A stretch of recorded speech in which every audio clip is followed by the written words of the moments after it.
चला मैत्रिणींनो, आज बनवूया वांग्याची भाजी. ही लोखंडाच्या कढईत वांग्याची भाजी टेस्टी येते, म्हणून मी लोखंडाच्या कढईत बनवते. राईचं तेल राहिलं तर अजून छान, पण माझ्याकडे राईचं तेल संपलं होतं म्हणून शेंगदाण्याचं तेल वापरले.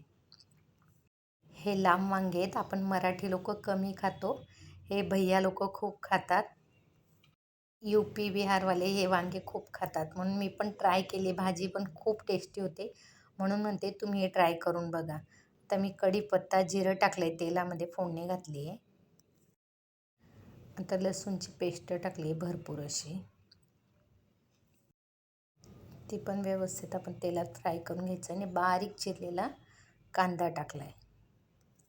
ते लोक तर फक्त थोडासा लसूण आणि चटणी पावडरमध्येच बनवतात, तरी पण मी खाल्ली होती, खूप टेस्टी झाली होती. म्हणून मी थोडासा आपला मराठी तडका दिला.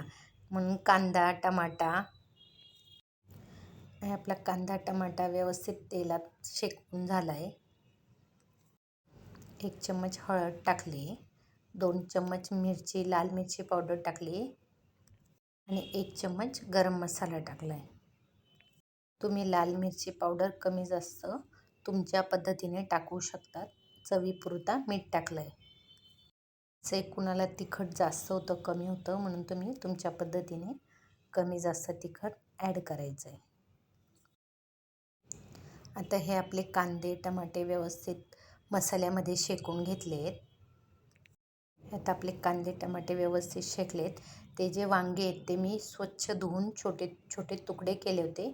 आता आपण कांद्या टमाट्याच्या मसाल्यामध्ये व्यवस्थित एकजीव करून घ्यायचं आहे. टिफिनलाही भाजी बनवायची असेल तर लवकर होते आणि टेस्टी होते भाजी. पण माझ्या मैत्रिणीने सांगितलं की लोखंडाच्या कढईत करायची, म्हणून मी पण लोखंडाच्या कढईत ट्राय केली.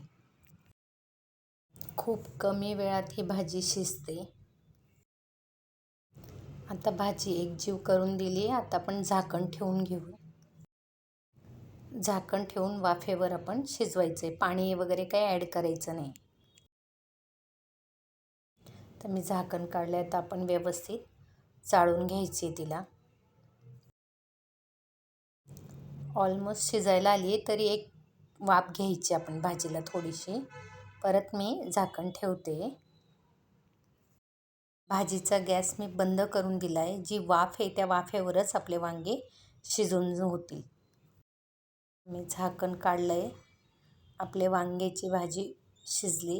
आता भरपूर अशी कोथिंबीर घालायची. ही आमची खांद्याची पद्धत. भरपूर अशी कोथिंबीर घालायची.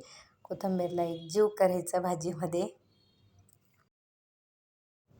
ही आपली भाजी रेडी आहे. तुम्ही ट्राय करून बघा. आवडल्यास लाईक करा, शेअर करा आणि सबस्क्राईब करा.